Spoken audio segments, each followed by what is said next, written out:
Good morning, my honorable lecturer. In this first chance, we would like to discuss about definition and concept of discourse analysis.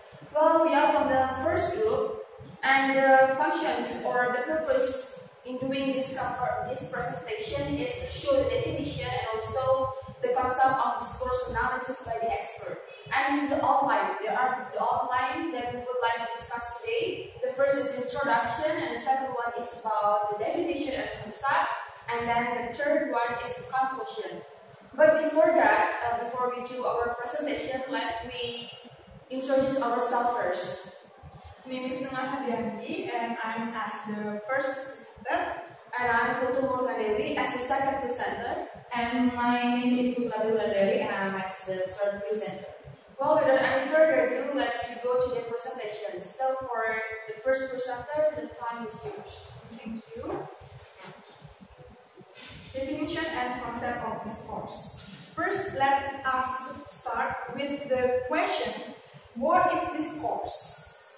Maybe when we search on Google, what is discourse, we can be confused because there are many definitions about discourse in different disciplines.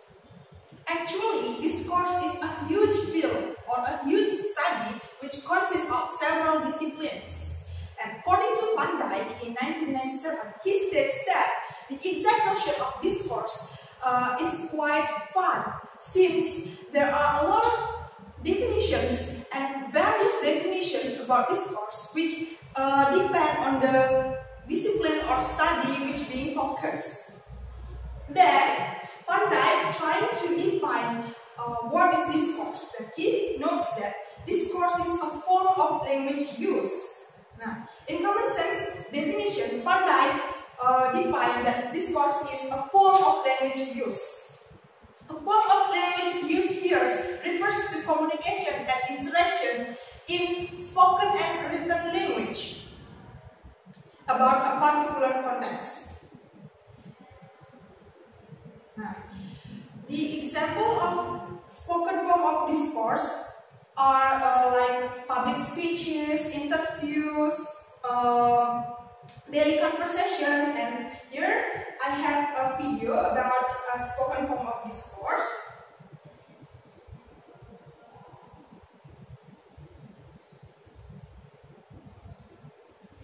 This video is about lecturing or tutorial about how to speak or sound more like a British or have a British accent. Actually, the video is broken. It cannot be played, but the sounds is worked. Okay, I think that's all. And the second one is the example of written form of discourse. Actually, there are many examples of written form, such as email, letters, newspaper, or textbooks, and so forth. And here is the example of form of discourse. I take from nature geography. What is that? Captions on Instagram. Okay, this is one of the example of written form of discourse, which is the caption on Instagram. So, all about written language is part of written discourse. Okay, move to the next slide. The concept of discourse. Now, since the definition of discourse, which is form of language use, is quite general and also quite easy to understand, then Dijk trying to define the definition and concept of discourse in more specific way, but more broader in its application. So he notes that there are four important components of language use, which are: first, who use the language; second, how they use the language; third, why they use the language; and fourth, when they use language. Now, one of the characteristics in discourse that implement these four components is communicative event. Now, communicative event is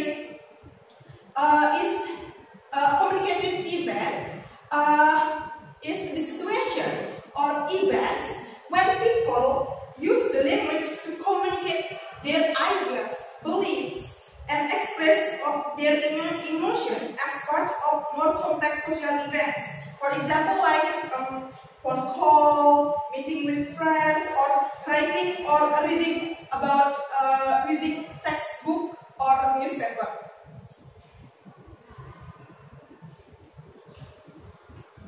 Now, from the explanation of communicative event, we can conclude that there are three main dimensions that generate from this explanation. First is language use, second is communication of beliefs, and third is interaction in social situations. From these three main dimensions, we also can analyze that these three main dimensions denotes or indicate that discourse is consisted of several disciplines or several studies. Now, what I mean is, for example, like language use. Now, language use indicates about linguistic or study about language, which refers to linguistic study. And second one is communication of beliefs. It indicates about psychology discipline or psychology study, which is study about beliefs and how they are communicated. And third one is interaction in social situation. Now, this dimension indicates study about social science, which discuss about the analysis of interaction in social situation. Okay. From these components of language, which are who use language, how they use language, why they use language, and where they use language, it relates with the concept of function of language by Halliday. Actually, Halliday defined there are three functions of language, which are additional, interpersonal, and textual. Now, in additional, the function of language as the experience of the real and imaginary world by the writers and speakers, and it is also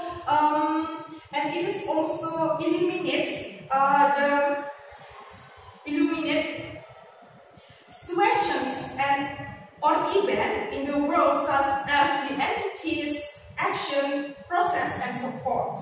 And the second one is interpersonal.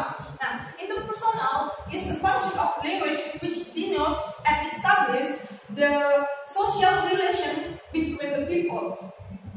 And the third or the last one is textual. Textual is the function of language which actualize the additional and interpersonal function into a structure of information which cohesion. Okay? So the components of the language by Dijk is related with the function of language by Halliday. Okay, I think that's all about my explanation. Further explanation about the definition and concept of discourse will be explained by my friends. Thank you.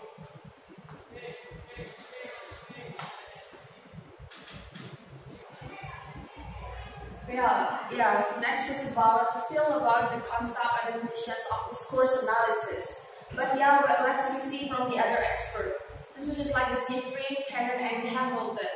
But before that, I would like to remain or consider that discourse analysis is just like the communicative communicatively use language in use based on communicatively in writing or spoken. Well, yeah. As the information for the further informations, discourse analysis is just not focused in discipline in which the linguistic form or units, which is like the morphology, anthropology, and philosophy, and so forth. But it is also focused or the disciplines that will be includes in discourse analysis in which of the communication that we use in the society or daily activity, and also maybe about the cognitive psychology, social psychology, politics, and also about the intelligence artificial that still exists in our society. Well, it is just about how we produce or how we can analyze the discourse that come up in our society or daily activity. Well, yeah.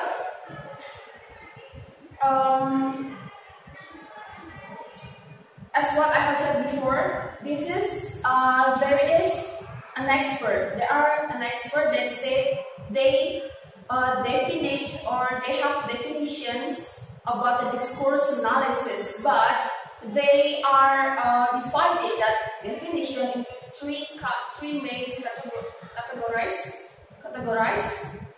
Well, those are the anything beyond the sentence, the language in use, and also the broader social practices that includes non-specific and non-linguistic.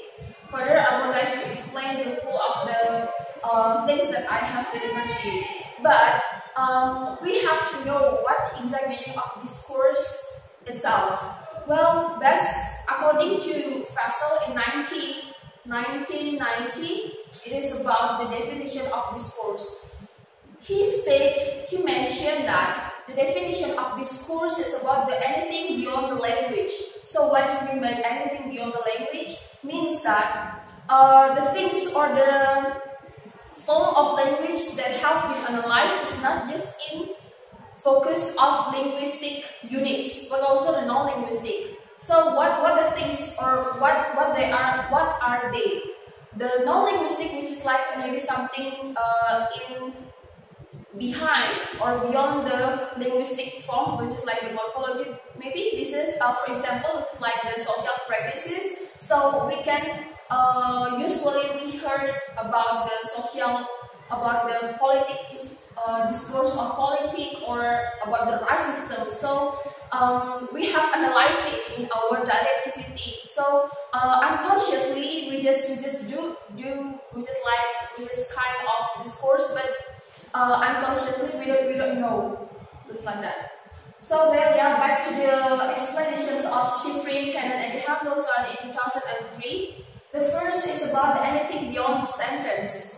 Well, as what I have said before, this is which is like the conditions where the people have the conversation or directly having the conversation, that they have two kind of discourse. So one condition or one situation that includes two discourse. For example, maybe which is like we have a meeting in students' organization in campus. So we need to have a thing for the social charity event. So how all of the teams or the groups of the member of groups in the organization have to deliver their opinions or arguments in order to find the theme of social charity. Perhaps one student say that sharing love through your blood, and the other one say that selling tickets will get a lot of money, so we can buy a lot of properties or things that we have to we can buy that we already give to the students in the school. Well, yeah, both of the opinion or argument, this is about the humanity, right? Well, but in order to achieve it, they have different ways. Well, from that discussions, we have two kind of discourses, which is like the sharing blood and also selling tickets, but still in one topic. It is about the theme of social charities and pointed to the humanity. And then the second one is about the language in use. Well, language in use is how we do a conversation in the context that we are doing it.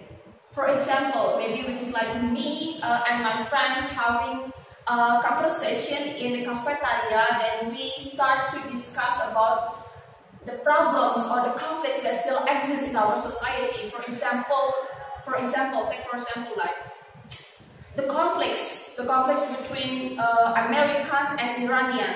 So this is just like something that pointed to the political or maybe social practices that we have discussed on that time. So we do such kind of conversation, with doing conversation with the one topic indirectly.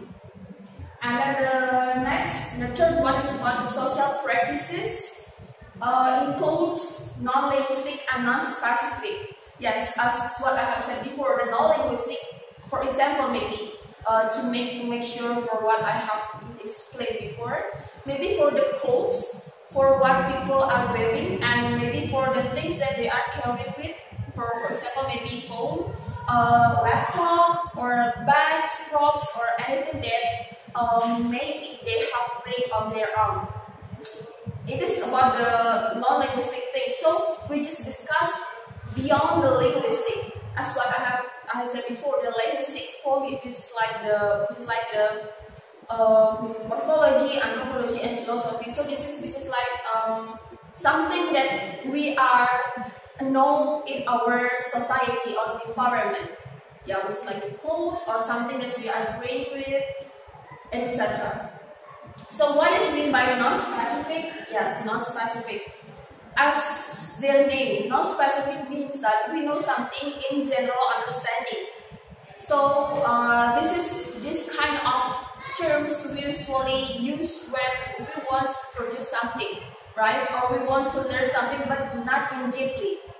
For example, let's say for our discussion today, we may know that the definitions of discourse analysis is just about the language in use based on communicatively used in written or spoken. But what is actually the exact meaning of discourse analysis? What is from where, what, and why it is produced?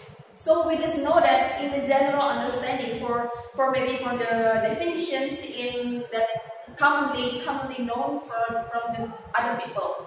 And maybe for the second example, let's say our planet. Yeah, we have a planet in this in this semesta, yes, which is like the Mercurius, Mars, Bumi, until Neptunus. Well, we may know that there are 8 planets, but we don't know what the things, or is there any human on that planet outside of this planet, our Bumi? So which is like just the knowledge that we know in the general understanding. I think that's all about my explanation about the definition and concept of discourse analysis by the Schiffrin, Taylor and Hamilton 2003, and they have categorized that those are the 3 things. First is anything beyond the language in use, and the broader social practices, which is include non-linguistic and also non-specific. Well, for the other explanation or information about the discourse analysis will be explained by my friends. Thank you. Well, okay, thank you for the time. Now I'm going to continue the presentation. Now let's take a look to the next slide. I have found that MacArthur 1996 in 2010 said that discourse comes from a Latin word which discourses, which means conversation. So in simple way, we can say that discourse is a conversation. When we have a conversation or there is a conversation, there is discourse because there is interaction, right? So the next is about Trust also adds in 1999 in 2010, which connects the statement and clarifies that discourse is not only limited to one speaker or writer and also one speaker and one listener, but it can hold oral or written exchange produced by 2 or more people. It is already explained by my friends, 2 of my friends, because discourse is can be done in form of oral and written conversation or in written communication. So in doing oral and also written communication, we should also consider several terms or several factors in order to use the language properly and in order to have a good conversation and to make a good discourse. Next. So it released with Kapanadze in 2018, which discourse can be seen a language which is used as its function, whether in written and verbal setting for a certain purpose, useful and also in functional way. And he also states that there are 6 factors that we should consider. Next. The first one is the content of a message. So when we have a conversation, we should not say that any kind of language or we just talk with ourselves, right? Because conversation means there is addresser and also addressee, right? So in making conversation or in doing a communication, so we should consider the content of the message that we want to deliver to the participant or to the audiences in the conversation or in the communication. The second is the way it is expressed. Different person or different participant or different audiences will affect how we express the language, will affect how we use the language and how we communicate the language. The next is the purpose. Of course, in doing communication when we have interaction with our friends or maybe with our lecturer or maybe with other people, we have a certain purpose. For example, maybe we want to greet them just saying, "Hello, how are you today?" And they just reply, "Hi, I'm fine." It can be said as a discourse because it is a purpose inside the communication. The next is the fourth about the context. The context means the setting where the conversation takes place and then when the conversation is done, so we can consider how we use the language improperly. The fifth is the target group. The target group means the audiences or the participants, which includes in the communication, so different, like what I have said before, different participants or different audiences will affect the language used and the language uses that we use. For example, when we have a conversation with our friends, maybe we can say, "Hi bro, how are you doing? Where are you going?" It's like just easygoing person, right? But when we meet our lecturer, we will use different kind of language because the target or the addressee in the conversation will be different. For example, like when we meet our lecturer, we will say, "Good morning, Mr. My name is Rate and I want to meet you to have your signature in my proposal," for example, like that.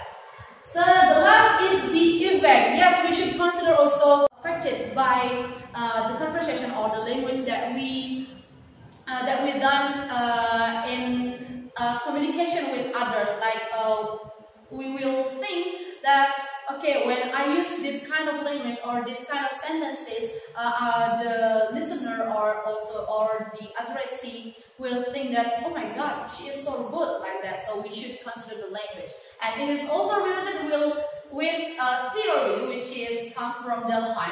Next, which it is well known as speaking. It is abbreviated with speaking. There are 8 components that we should consider in doing communication or in having conversation. The first one is the letter S means setting and scene. The P means participants. The E means ends, and then the A means sequence. K means key, and I means it means instrumentalities, and also the N means norms, and the G means genre. Now let's take a look one by one. Okay, the first is the letter S. Letter S, when we heard Dijk speaking theory, we will think about letter S is about the setting and scene. It relates with the context of the conversation, because the setting is about the time and also the place where does the conversation take place. So it will affect our language use and also affect our way in delivering the language. The next is participant. Yes, I have told you that participant is the one or the person or people who involved in the conversation. It will also affect our language use. The next is ends. Ends means goals or purpose or aims that we will encounter, that we will give or that we will deliver to our audience in doing the communication. The next is the E. E means act sequence. It is about the sequence of the languages that we use in having communication or conversation. For example, like we may use the opening sentences, and then we will go to the main parts, and then after that we will close the conversation with appropriate language. The next is key. Key is about how the language is expressed in terms of the tone, manner, and also the word choice. Yes, because the different participant will affect your word choice, the tones, and also the manner for you in doing communication. Like when you are talking with your friends, maybe you can say like, "Hey, where are you going?" But with your lecturer, you can say, "I'm sorry, mister, where are you going?" Yes, it will be different because different participant, different manner, different tone, and different word choices. The next is I. It's about instrumentalities. It's about forms and also styles of speech. Different speaker or different addressor will have different style in speaking, right? And then it also will affect their forms, their language forms in doing the communication. The next is and. It refers to norms. Norms is the rules in doing communication. For example, when the situation is an informal situation, you can doing a communication or a conversation or having a small talk with your friends and talking about anything. But if it is an informal situation, you should not do that. Okay, so you should follow the rule. Just follow the rule, then you will be safe. Then it will you will have a space, a further space with a misunderstanding. The last but not least is about the genre. Okay, genre is about the topic which is being taught in the communication, and it will influence the way how the participants or the speakers or the addresser, deliver the language and doing the communication. So when the genre is about romantic, maybe you can say, "Oh my God, your face is so beautiful and my heart is so touched." But if it is in a humor genre, you can't say like that, okay? But you prefer to say that, "Oh my God, your hair is so messy and then you look like chocolate chips," right? It will be different, okay? Okay, that's all about our presentation, and now next to the conclusion. So in simple way, discourse, it comes from a Latin word discoursus, which means conversation. So when there is conversation, that there is discourse, because there's interaction between speaker, listener, writer, and also a reader, and also addressee and also addresser. So we can conclude that discourse is a field about language use and language usage, whether it is in a verbal or written communication. So that's all about our presentation today. Hope you learned something from our presentation, and